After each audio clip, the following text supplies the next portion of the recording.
Hello, everyone. Good morning, good afternoon, good evening. Thank you very much for joining. We will give a couple more minutes or just one more minute or two for some more people to join and then go ahead and get started. Thank you very much for being here today.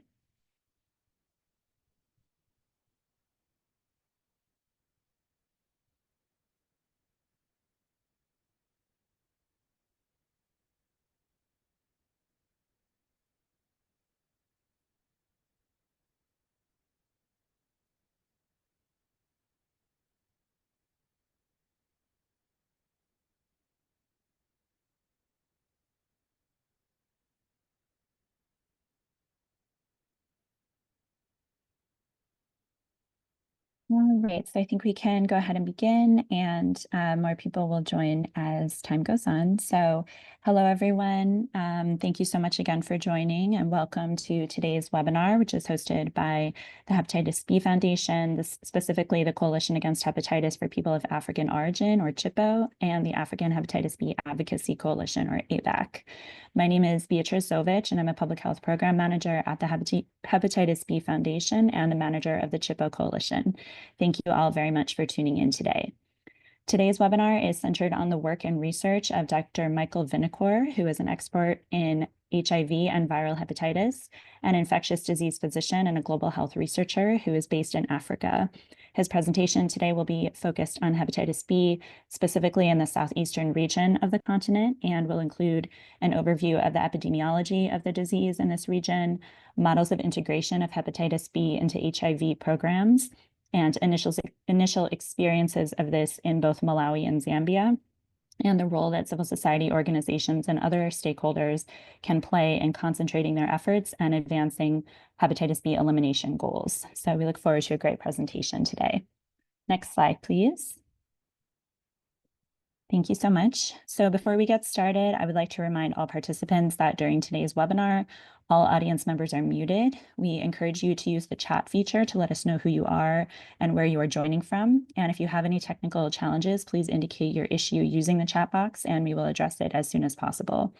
At any time during the presentation, you can enter questions into the Q&A box. Questions will be addressed by Dr. Vinikoor at the conclusion of the presentation. And the session is also being recorded, and the slide presentation will also be shared with participants following the webinar. Next slide, please. Thank you. So just a quick background on the two coalitions who are presenting this webinar. So the first is the Coalition Against Hepatitis for People of African Origin.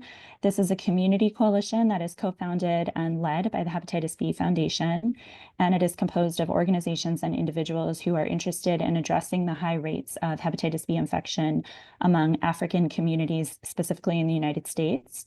CHIPO serves as a forum for sharing information and best practices and improving capacity to increase hepatitis B awareness, testing, vaccination, and linkage to care among highly affected African communities.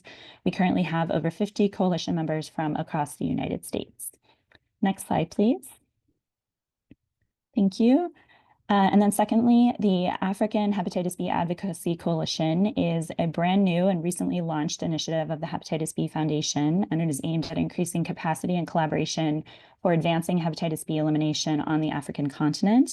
And goals include resource mobilization, data sharing, and advocacy, all in a way that is patient-centered and while working to expand access to all aspects of the hepatitis B continuum of care in an effort to achieve the elimination targets that have been set by the World Health Organization. And some of the planned activities include technical assistance, monthly coalition calls, and catalytic funding. Next slide, please. Thank you. So today we are very excited and honored to be joined by Dr. Michael Vinikoor, who is a professor of medicine and infectious diseases at the University of Alabama at Birmingham, as well as a scholar at the Sparkman Center for Global Health. He also teaches at the University of Zambia and is a researcher at the Center for Infectious Disease Research in Zambia. His research interests include the hepatitis B virus infection in Africa and post-hospital care for HIV and associated comorbidities and co-infection. So we're very excited to hear from Dr. Vinikoor today, and we're grateful to him for joining us. We invite audience members again to put any questions you may have throughout the presentation in the Q&A box as they arise, and they will be addressed at the conclusion of the presentation. So without further ado, I will invite Dr. Vinikoor to begin your presentation. Thank you so much.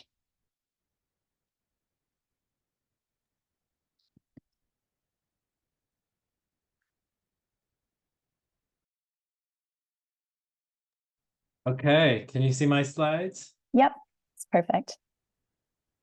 All right, great. Well, thank you so much to the organizers for inviting me. I really like your acronym CHIPO because I have no less than 4 or 5 workmates in Zambia, Malawi who go by that name. So it really hits home for me. Yeah, so my names are Mike Vinikoor again, and I'm calling in from Malawi today. My email and my phone number, WhatsApp number are here in the slides if you want to get in touch for any reason afterward. Very happy to communicate with anyone. So I was asked to just give my background very briefly. I'm originally from the US, born and trained as a doctor specializing in infectious diseases. I'm a professor of medicine at the University of Alabama, which is located, as you can see in the map on the top right, in what we call the deep south of the US. This is the most disadvantaged region of the US. It tends to have a high burden of infectious diseases and also non-communicable diseases. And it also tends to have a lot of access to care issues. So a lot of parallels with what we are dealing with in CHIPO program and also in Africa. I've been a resident in the Southern African region since 2012. And so I see a lot of the hepatitis work through the African lens, more so than the American lens at this point. And my work is very broad in this area. It covers epidemiology, clinical work with patients and treatment.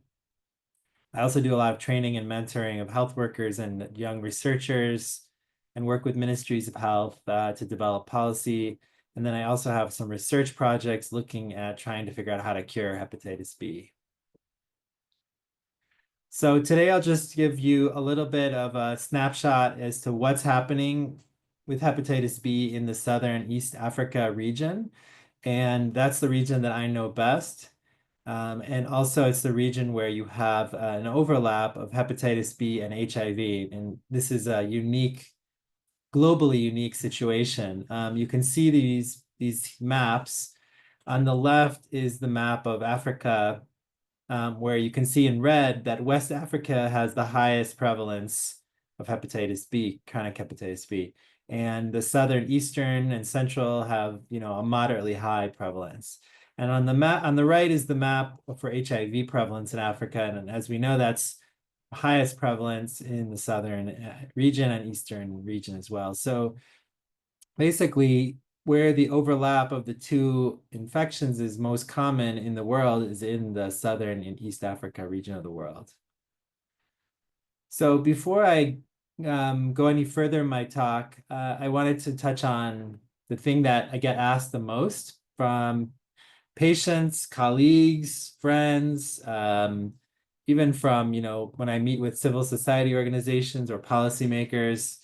The thing that everyone always asks me is in Africa about hepatitis B is, how did I get hepatitis and how does this infection spread? Because I think there's still very low awareness about this problem. And so people just want to know, because everyone knows someone who has hepatitis, and they just don't have the basic information about it. So just to clarify on this one key point, which is just to remind everyone that hepatitis B does not spread through casual contacts, handshakes, kissing, that kind of thing. It doesn't spread through air, the way that we think of COVID nowadays. But it spreads mostly through percutaneous exposure, through sexual exposure, or mother-to-child exposure. So when I say percutaneous, that's a medical word for meaning through the skin. So that is when the blood gets through the skin into another person through either needles, razors, or maybe a blood transfusion that hasn't been properly screened, or unsterile medical equipment. I think we understand sexual body fluids can transmit but I wanted to highlight that this is not a very efficient mode of transmission for hepatitis B. So although hepatitis B can be considered a sexually transmitted infection, that's really not its preferred route of transmission. Whereas, of course, HIV and other STIs, like we think of syphilis or herpes virus, they're much more likely to spread through sex. But hepatitis B is not, but it can be. And then finally, mother-to-child transmission at birth. So it's really the exposure of the baby to the mom's genital body fluids and mom's blood at the time of birth that puts the baby at highest risk. So when people in the region ask me, which I get this question all the time, they say, how did I get this infection? Because it's very common. I tell them most likely is that you got it when you were a young child or at birth, and that was in the past. So probably more than 15 years ago, because going back into the early 2000s or the 1990s, 1980s, 1970s, we didn't have a vaccine for hepatitis B, and that's when most of the infections occurred. So we still have ongoing infections, but most people who are showing up to clinics, needing care, needing information, most people actually were born with hepatitis. So I tell them that you were probably born with this or got this when you were a young child. And so I try to normalize and destigmatize the disease. Okay, so let's talk about the collision of HIV and hepatitis B in the East and Southern Africa region. First of all, we'll talk about the challenges. So this just paints a picture of what it looks like in Southern and East Africa. So the green circle represents HIV prevalence and blue hepatitis B. So HIV is still more prevalent. So we still, even though hepatitis B is more recognized, more people are getting diagnosed, coming for care, there's more outreach, there's more programs.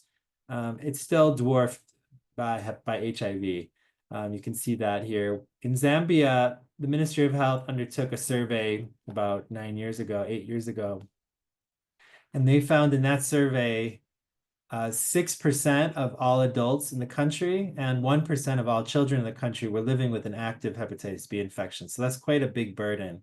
It came out to some 500,000 people, and Zambia has a population at that time of about 18 million. And in addition, the issue of co-infection came out very strongly. So about 20% of the people who had active hepatitis B also had HIV. And the reverse was that 10% of the people with HIV also had hepatitis B. So if you are working in the hepatitis B space in Zambia, you also need to consider HIV integration and vice versa. If you're working in HIV, you need to consider hepatitis B. So let's talk about co-infection, which is when both viruses find their way into the same person's body. And this, again, happens most commonly in East and Southern Africa. So just as a refresher, the HIV virus, it actually just does mainly one thing, which is to kill the CD4 T cell, which is a soldier of the immune system inside the body. So you can see that as one of the key soldiers. And so HIV weakens the immune system by killing off this soldier. Instead, hepatitis B virus has a completely different pathogenesis or process. Hepatitis B, when it gets into the body, it goes to the liver, and that's where it causes damage. So these two viruses don't directly talk to each other or anything like that. But what ends up happening is that we find that people who have both viruses, and that's about 2 million to 2.5 million people in Africa, they tend to have more weakened immune systems. And also, the weakening of the immune system lets hepatitis B kind of flourish or thrive. So if someone with HIV is exposed to hepatitis B virus later in life, they have a much higher chance of getting a chronic persistent form rather than having some kind of natural resolution.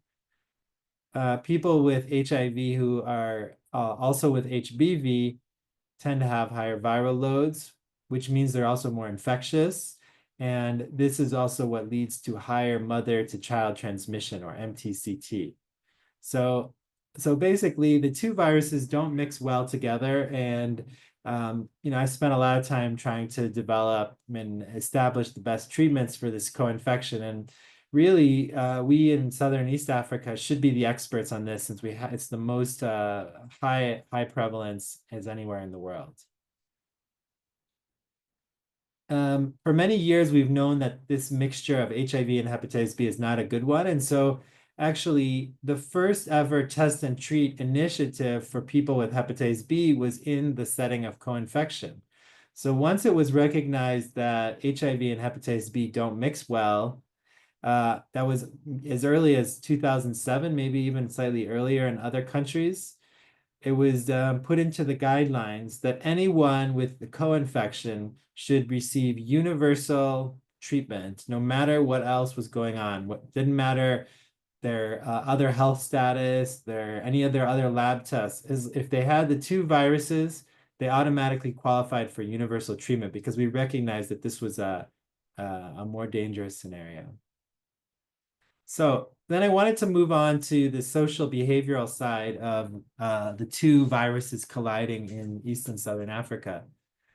This may be of interest, I think, to some of you on the call who are not doctors, but more work in the civil society organizations, community outreach. So we did a qualitative type study where you ask people open-ended questions and you have focus groups with people who are living with hepatitis B. And we just asked about their experiences, learning about their diagnosis, taking treatment, disclosing their diagnosis to other people around them. And we learned that it's a unique thing to have hepatitis B in a country like Zambia, and then I'll show you why in a second. So these are some quotations from lived experiences of people with hepatitis B in a high HIV burden country. So I'll read the one on the top left first. So this woman, age 55, who had chronic hepatitis B, said, "When my mother was discovered that she had hepatitis, that's when we asked people who work at the clinic. They were surprised. You should bring her back to the doctor who did the test, who didn't know the medication he had administered. But that medication is for people with HIV, not for hepatitis." Um, on the bottom, it's a woman age 33 said, "When you tell them, meaning you tell your family, that HBV is more dangerous than HIV, they don't understand. And when they see the drugs for HIV, they think you're HIV positive. Like last time, my brother went there to take the drugs at the hospital for HBV. He was in the same line or the same queue with HIV patients." And finally, on the top right, a woman aged 30 said, "Before I was put on medication, all was well. But after my husband, discovered that medication which I was given, these ARVs, he said, 'No, then you must be lying. You're positive with HIV.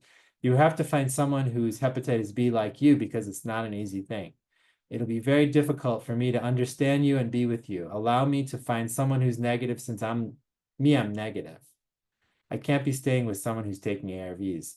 So what we learned from this initiative is that in a country that has so much HIV, like Zambia and some of the other countries in the region, South Africa, Botswana, that if you have hepatitis B, most people think it's almost the same as HIV. And therefore, you get what is called transferred stigma or stigma by association. So because of the lack of awareness of hepatitis B, people revert to their knowledge on HIV. And as I mentioned before, HBV is transmitted in a completely different way most of the time. It's rarely transmitted through, promiscuous sex, IV drug use. It's mostly acquired at birth. And so, it really, it just brings out that there's this stigma due to the lack of awareness, and also due to the HIV stigma. So I, as an implementer, I'm very worried that as HBV programs grow, that we might, have the same kind of stigma we had back in the early 2000s with HIV. So in addition to these quotations, in this study, we also learned that some people, when they disclose their hepatitis B status, Friends wouldn't shake their hands. Partners left them. People at work wouldn't work with them anymore. There was concern about, we've seen plenty of work-related issues, people losing their job, student scholarships being taken away. So it's a big stigma and discrimination is a big issue. And I think that in the countries in Southern and East Africa, we need to spend some extra time trying to disentangle it from HIV. But on the other hand, it's really tricky because there's also opportunity. The interaction of HIV and HBV in Africa also brings opportunity. So while there are high risk of stigma spilling over from the HIV field into the HB field, there's also a lot of opportunity for our programs to move quicker and for elimination to happen faster because of the HIV program. So I'll talk about some of these opportunities. So here is a picture of my colleague, Mika, who's a psychosocial counselor and hepatitis tester in Zambia. And you can see on the left that she's staring at these 3 strips. And those are individual tests for HIV, hepatitis B, and hepatitis C. So she was basically able to prick the finger of a client and run all 3 tests. And after 15 minutes, was able to give the results for all 3 tests at the same time. So one natural way that hepatitis B can be integrated into HIV programs is through integrated testing. So testing people for both at the same time. And you can see on the right here that some of the diagnostics makers have even come out with a platform where you can, many of you have probably seen these before. Think about the time of COVID when we were all doing rapid tests in the community at home. And so you can see that basically on one rapid test, you can now be tested for HIV and other things and HBV. So this is really one very logical way for integration to happen. The other is around just the care program itself. So HIV and HBV are both chronic viral infections, so they need chronic care. They need lifelong care most of the time.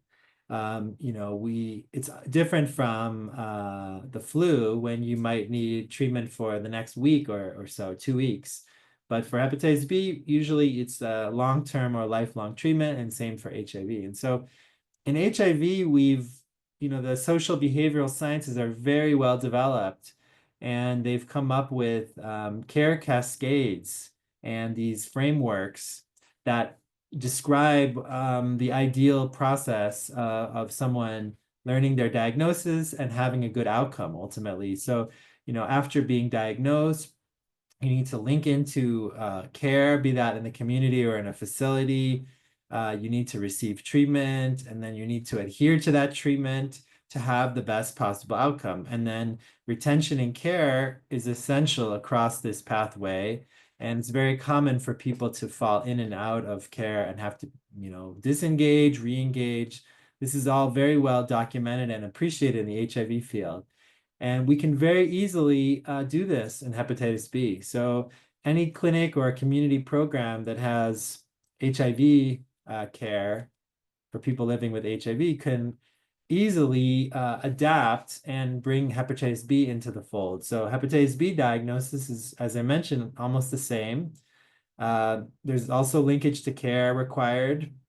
The only significant difference at this early stage is on eligibility. So in hepatitis B, we don't have universal treatment because many people have a very mild form of hepatitis, and that does not cause complications. And so our current approach is to do an eligibility step, and then we provide treatment to those who are at higher risk for complications, and we wait on people who are not. But otherwise, the treatment and adherence continue to be the same for hepatitis B. Through treatment and through adherence, you can have an optimal outcome. So treatment for hepatitis B can reduce transmission to partners, can reduce your risk of liver disease, can reduce your risk of liver cancer, can reduce, a lot of bad outcomes. And being retained in care is important across this cascade, just like in HIV. So I think this is another area that provides a huge opportunity. So as I mentioned, the spillover and the interaction of stigma from HIV to HBV is a threat. But we can't ignore people sometimes have asked me, why don't we have separate hepatitis B clinics where we can have separate drugs, we can have privacy, why are we always together with HIV program? And it's unfortunately in our health system, it's more efficient and it's less costly if we integrate things together than if we do everything as a standalone program. So now with this kind of model in mind, I'll just give you two examples of what's happening in the region on the ground. So these are just two presentations that I was loosely involved with, but they were really led by local experts. And they were presented at some of the major conferences. So these data have been already disseminated. I just wanted to bring that to your awareness. You can find out more details later. So on the left, a few years ago in Cape Town, a team that I was involved with from Zambia presented their work on integrating hepatitis B into HIV program in sub-Saharan Africa, a pilot clinic experience in Zambia. And more recently this year, a team from Malawi presented the successful integration of hepatitis B care and PMTCT into an ART clinic in Malawi. So now we're getting, I think, from the conceptual phase into a lot of demonstration projects, and data are now coming out as to how this is working. So in Zambia, here's a picture of the team, and you can see this is the lead author up on the right. He's a liver doctor, Wamandila Kawana. And so you can see we described the cascade. So among 220 people who enrolled with hepatitis B at the HIV clinic, we had 188 who did their eligibility check. And of them, 68 were found to be eligible. And of them, 35 initiated therapy. So this is already concerning. Right out of the gate, we have major gaps along the way. So, why did only 188 get assessed for eligibility? That first step from diagnosis to linkage to care and eligibility, only, maybe 90% or 80% did that. And then once we've confirmed that 68 were eligible and needed treatment, less than half or about half actually started the treatment. Why is that? Is it because of issues of stigma, or people aren't ready to start treatment? Or did something happen? Did they have a complication? They were unable to take treatment? So just describing this cascade opened up a lot of questions about how do we understand these gaps and address them? Because ultimately, if a person doesn't proceed through these various steps, then the benefits of the program aren't realized. So if you fall out of any of these steps, basically you can have a poor outcome at the end. So it's important. In Zambia, we're now trying to understand a little bit more about why these gaps in the cascade are happening. Malawi started a little bit later in integrating, but has really done a lot already in terms of innovation in their program. So Malawi received some funding from the Global Fund for HIV, TB, and malaria, and they were able to use that to expand HBV testing in an integrated way at different HIV testing sites. And then they launched their first hepatitis guidelines in 2023. And instead of adopting guidelines from other settings, which is very commonplace. For example, in Zambia, we had almost no local knowledge, and we felt we would just take our guidelines from outside or from the World Health Organization, from Asia, from the US, and adapt them. Malawi went a little bit further. So they actually worked with a network called HepsaNet, which is generating data on hepatitis B in Africa. And they adopted a different threshold for eligibility than is recommended in the guidelines at that time. In addition, they weren't happy with the guidelines from other countries and other regions on how to use tenofovir, which is the treatment for hepatitis B in pregnancy, again, to prevent mother-to-child transmission. And so they decided that it would be more feasible and acceptable to just do universal treatment. And of note, Malawi has a track record of using pragmatic strategies.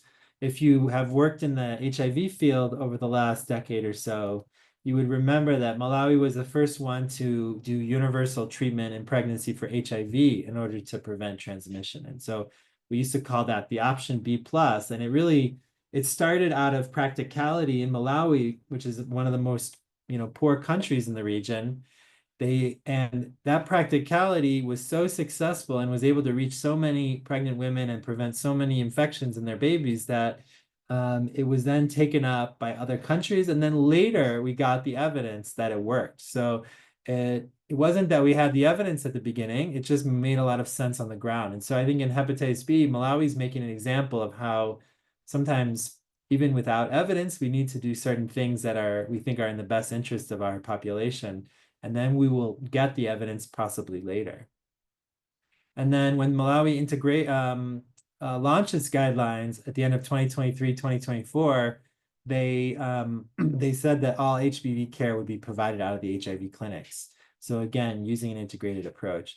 And finally, over here on the right, I also wanted to point out that the team at Lighthouse Clinic in Malawi, which I'll talk about in a second, they went even further and they developed a brand new ultrasound protocol that could help them with their eligibility assessment. So they recognized that laboratory services may be sometimes lacking, but ultrasound services could also step in and fill some of the gap.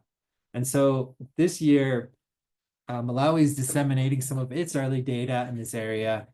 And here they report that their first 305 enrollments into the program, they were 2/3 men, average age of 31.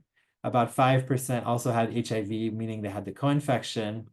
Again, 37% met the criteria to start treatment right away. That's similar to Zambia, right? So as I mentioned, not everyone will meet the criteria right away. And they used their new ultrasound they call the push. And they recognized that in 71 people who underwent the ultrasound, 58% of them already had advanced liver disease, meaning that their liver was scarred with cirrhosis, which is a state that can lead to a lot of complications, including death, and also HCC, which is the type of liver cancer. And so essentially, the Malawi team has shown that, unfortunately, we've taken so long to implement that now we are treating too late. So most people who are coming into the program already have the complications. And so we're really behind the curve right now on hepatitis B, and we need to really push to catch up, find people earlier before they have these complications. Then I wanted to highlight one more integration opportunity, and I don't know if anyone maybe from this group has experience in this area more than me, but other thing to recognize is that the treatment also provides opportunity for integration. So the tenofovir-based therapy, which could be tenofovir by itself, Truvada, TAF, there are different forms of the tenofovir that all work for hepatitis B. That is also a form of HIV PrEP or pre-exposure prophylaxis. So basically, when you are putting someone on HIV pre-exposure prophylaxis, you're also, if they are living with hepatitis B, you're also treating their hepatitis. And vice versa, when you're treating someone for hepatitis B, you're also preventing them from getting HIV. And so the way we use this in the clinic is that sometimes if a person is being considered for the PrEP, if they have hepatitis B, we try to integrate the testing. And if they have hepatitis B, we really encourage them to go onto the PrEP because we say, listen, this one pill once a day can do two things for you. It can keep you free of HIV, and it can also keep your hepatitis B under control. So, and similarly, if someone with HBV is on treatment, it really made help with their adherence to know that, listen, the good thing about being on treatment is that, you know, you won't be able to spread hepatitis B. Your hepatitis B will be controlled, and you have the additional advantage of not having risk of HIV. So, um, in Southern and East Africa, this is where the transmission of HIV is highest. And so it's on a lot of people's mind, the issue of HIV risk and PrEP. So, um, yeah, so that's another avenue where integration opportunities arise.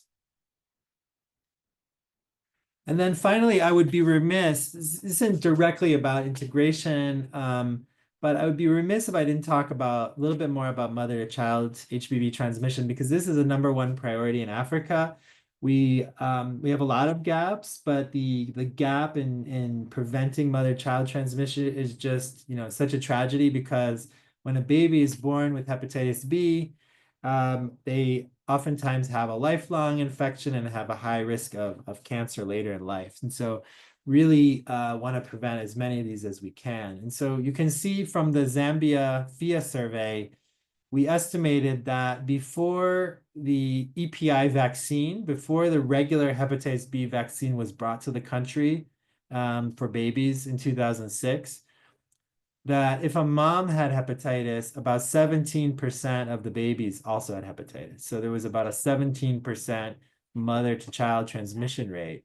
Then the vaccine was integrated in 2006.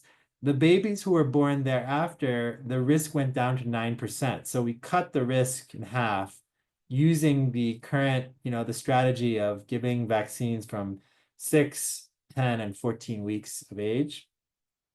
But now we need to go further. So we need to get, the goal is to get below 2% mother-to-child transmission of hepatitis B. And so to do that, we need what's called the birth dose. So this is where we give babies an extra dose of hepatitis B vaccine right at birth. Sometimes incorporation, at the same time, they might be getting other injections, vitamin injections, TB vaccine, other things.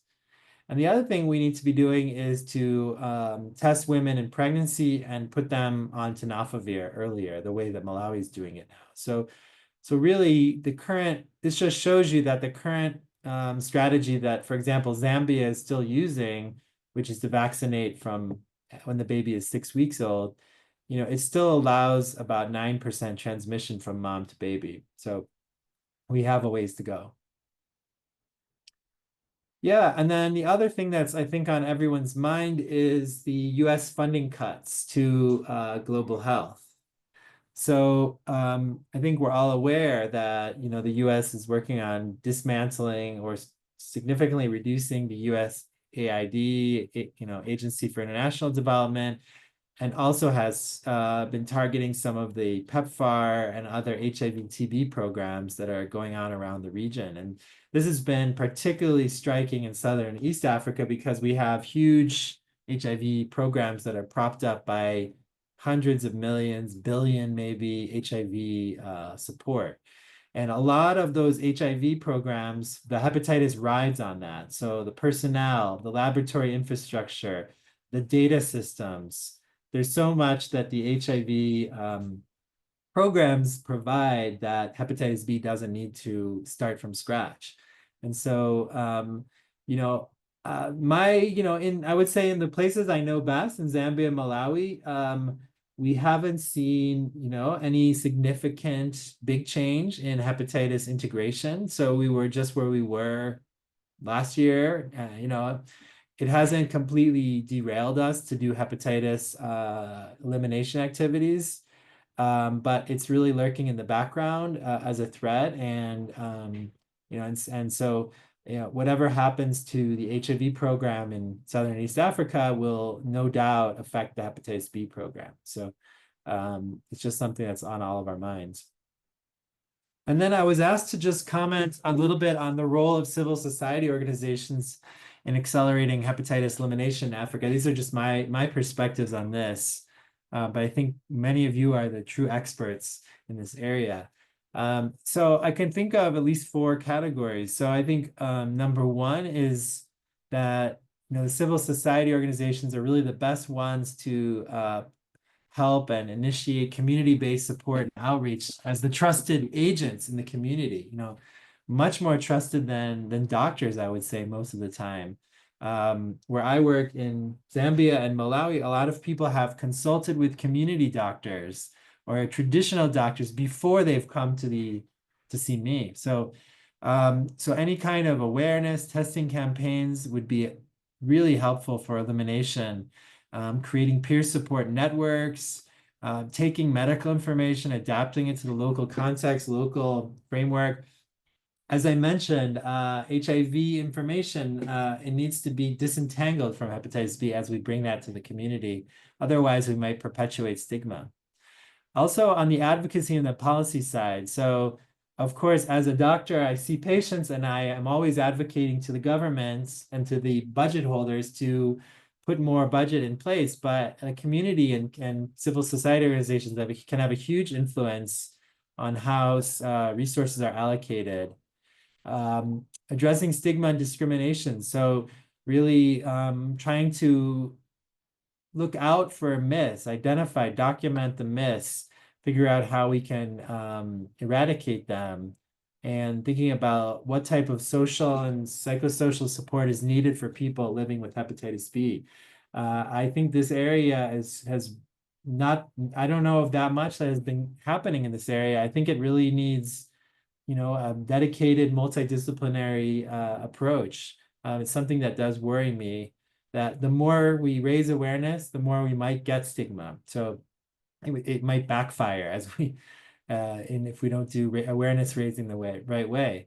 And then the other aspect I think that these civil society organizations can come in on is looking at program effectiveness. So, you don't have to wait for researchers or ministries of health to come and ask to do evaluations of what's happening. A lot of organizations can do their own evaluations, can put out their own data and present and disseminate and try to identify what's working and what's not working and why is it not working, and really push this area with data and experience on the ground. And so I think these are just some examples, but I think obviously for us to really move forward, it can't just be doctors or policymakers. We really need huge buy-in and support from civil society. And so I really appreciate the opportunity to speak to you all about this topic. This is my last slide, and I wanted to save time for question and answer. So I'll just stop there. Thank you.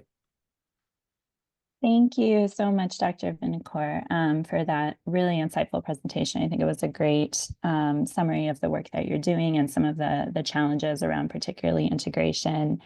And I really appreciate you emphasizing the tremendous importance of civil society organizations, many of whom have joined today, especially in terms of building trust and working to effectively raise awareness and education, and also hopefully combat some of the really pernicious stigma that can persist around both HIV and hepatitis B.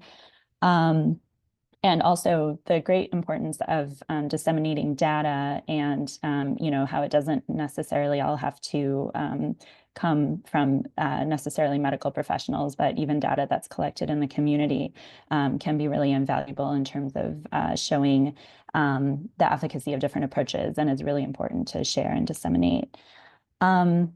A couple of questions that I had were, first, you had mentioned kind of the gaps in completing the full cascade of care and how there were drop-offs from determining eligibility for treatment to getting on treatment, maintaining adherence. And I was just curious if you had any thoughts. You had mentioned that stigma might play a role in that, and that there were different reasons behind that.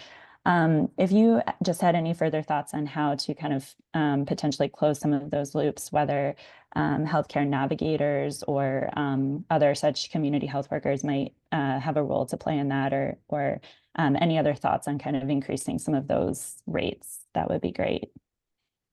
Yeah, I mean, I think that when a person is just diagnosed and getting into the early stages of the cascade, they have a lot of anxiety, fear, misunderstanding, And they need a lot of information, maybe counseling, to understand the way forward and what are the implications. And so I think most of these gaps, I think, happen early on, where people aren't sure, maybe they don't trust you. So actually having peer navigation systems, peer-to-peer support, especially early on for maybe that first 6 months or the first year, it would be really helpful in my opinion. Because when we look at our data, the drop-off happens really early. Many people, they come in once, they're given the diagnosis, they're given some information, and we never see them again because of different factors. And the other thing I've noticed is that it's it's really hard to tell someone they're not eligible for treatment. Mhm. Uh, and as I mentioned, maybe half or a third or a half of people that are living with hepatitis B, they wouldn't really meet the criteria right now. And that brings a lot of problems because every other infection that we know, right? Tuberculosis, the flu, uh, COVID, whatever other infections you treat. You never just let an infection go. Oh, just leave it, let it go in your body. And so I think that there's some, it's really hard to explain that to people. I had to understand that as a doctor. It took me a long time. So I think the other thing is we see that people who are not on treatment, they drop out. I don't know if it's that they don't think they need to keep coming back. Maybe they don't. But I think this is a huge issue also is how do you keep someone in a program when they're not actively receiving any active medication in our context? Yeah, absolutely. I think that's a huge challenge in many settings for sure. And there's, I know, uh, discussions around changing potentially those guidelines to be inclusive of more people. Um, we did have a question in the chat, and that was that, do you think that the high cirrhosis prevalence might potentially be due to co-infection with hepatitis delta? And then do the clinics in Malawi or Zambia have the capability um, to test for this and store serology? Yeah, so thankfully, the data in Southern and East Africa has so far, the hepatitis delta testing has not been very widespread, but so far we haven't seen much. Maybe 1% co-infection or 2%.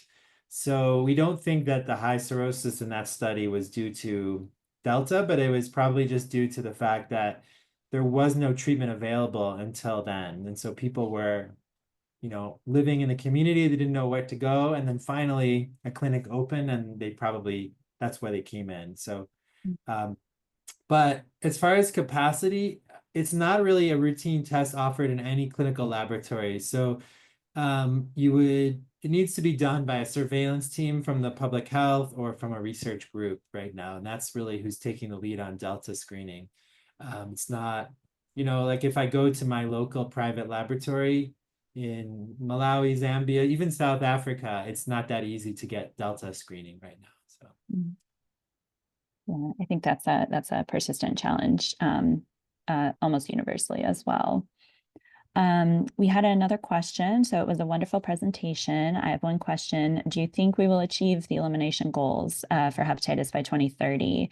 And this individual says that they live in a place with high prevalence and limited intervention. So yeah, any thoughts on that? That's a good question. Yeah. Well, look, there are different elimination goals. There's goals for mother to child transmission, for birth dose, providing the vaccine to the baby. There are goals for raising awareness. There are some notable, fast-moving countries. Uganda undertook millions of tests a few years ago. Rwanda has put out these massive hepatitis campaigns. So the awareness of one of our goals is to make I forget what it is, maybe 80 to 90% of people who have hepatitis aware of that. And you might see that in certain pockets, like the ones I mentioned, that actually they can get close to that by 2030 for that one target. I think the target of having people on treatment and reducing deaths might be harder to reach. But I think I'm hopeful that some of those countries can show that it's possible and really they have been notable for having found ways to access resources for testing and massive political will. Because I think if you have political will and you have access to testing kits and training to do testing in the community down to the community level, that's probably the most critical thing to get going in this area. So, Mhm. but I think we won't hit the targets, but we will see progress. Yeah, absolutely.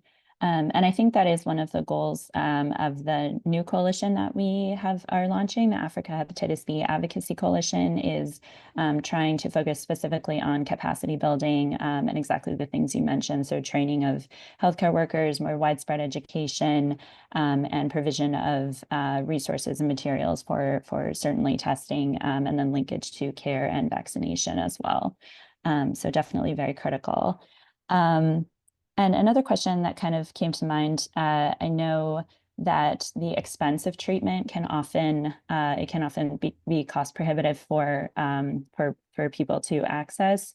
Is that something that you've encountered, or is there any type of subsidization or support for people to be able to afford tenofovir? Yeah, I mean, thankfully, in Zambia and Malawi, the ministries of health have decided to make treatment available for free to Mm, people with hepatitis B. And they use medications from the HIV program because there are always a lot of medications needed for co-infection. And, the volume of medications is so great that they can incorporate hepatitis B easily into their programs. Um, I think that in West Africa, it's a completely different story. So there, most of the time it's out of pocket. And uh, I have this feeling that that's actually, a massive problem. And I think that people are probably not getting on treatment early enough because they have, even the doctors, they often have to wait until it's really severe before they start convince the person to start taking treatment. So, mhm, um, yeah, so I think it's completely different when you go to a country which already has 12% of its population on HIV treatment, that they already have so much drug coming in at such a low cost they can manage. But in a context with less HIV, I think it's a totally different story. So mhm. Yeah, I think that definitely makes sense, and I think is a strong argument for integration as much as possible for sure. Um, so I think there's just kind of one more question that I had, and that is, you had mentioned being able to or trying to correct some of the myths and misconceptions that people may have, particularly about transmission of hepatitis B that might be particularly stigmatizing.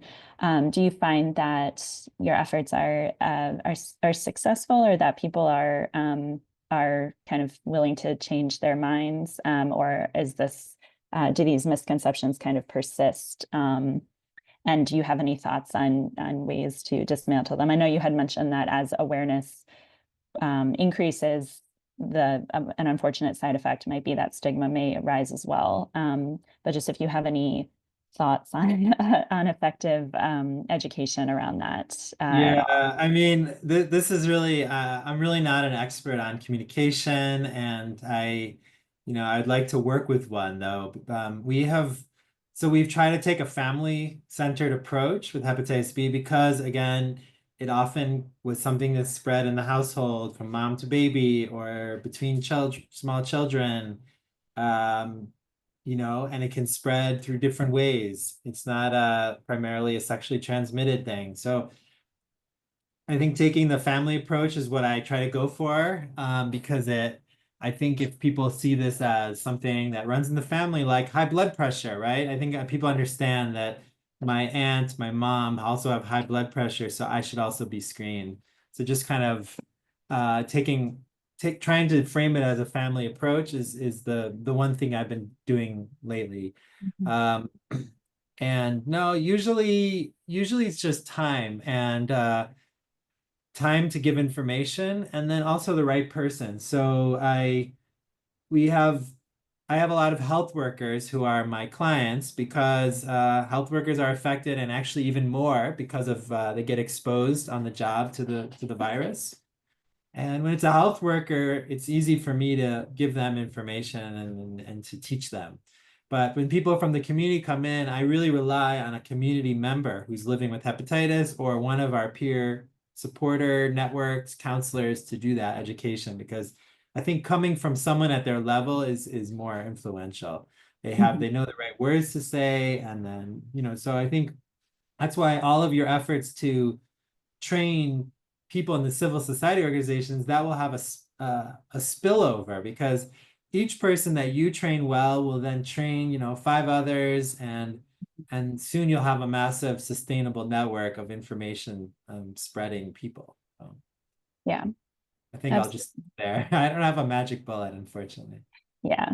But I think you're definitely right. It can certainly have a ripple effect, and that is, one of the hopes of the new coalition to be able to build out that capacity. And I know someone had said in the chat about how they are in Ethiopia with limited resources and also no other civil society organizations in their location. So that is definitely something we're hoping to achieve with the new coalition, is to build out a network and collaboration with other stakeholders and similar groups to be able to provide that support. So definitely encourage you to check it out. It looks like we have one more question that came in, which is just thank you for the nice presentation. And this person writes that they are in Uganda, where HBV eligibility to use APRI or the liver blood test score for eligibility there's limited access to that and to hepatitis B viral load monitoring by using PCR. So how could we improve access to PCR hepatitis B viral load monitoring as a golden standard? If you have any thoughts on that. I think it's just advocacy, basically. Try to try to figure out who's making the funding decisions in the government or in the program, and have to try to influence them to say, we need this test. Just the same way that we do tests of the kidney, we do tests of the HIV viral load, we do TB testing, we also need this. This is a common problem in our population. So just pure advocacy. I don't think there's anything else to it. I will mention that the some of the diagnostic companies that do TB and HIV tests, they have now offered matching prices for hepatitis B. So they understand that in the past, hepatitis B was more expensive, but now I think many of these companies will say, we'll give you the hepatitis reagents for the same price for the viral load, because we want to, there's a way to support the program. So Yeah, yeah, that's great. That's very encouraging to hear for sure. So yeah, small steps exactly. forward. So great. Well, we are approaching the top of the hour. So thank you so much again for this really insightful presentation and for all your great answers to the questions. Thank you to our audience members today as well for attending. Anusha, do you mind just sharing the last slide really quickly?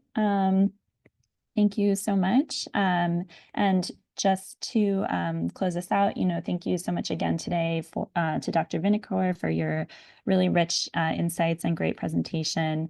And to everyone who attended, we hope that you found this informative and valuable to your work or life and can apply some of this information moving forward. Again, we'll share a recording of this webinar and a slide presentation. The slide presentation will be emailed out to all attendees. We also really encourage you to check out our two coalitions. I put the website links for them in the chat, and those will also be sent out following the webinar as well.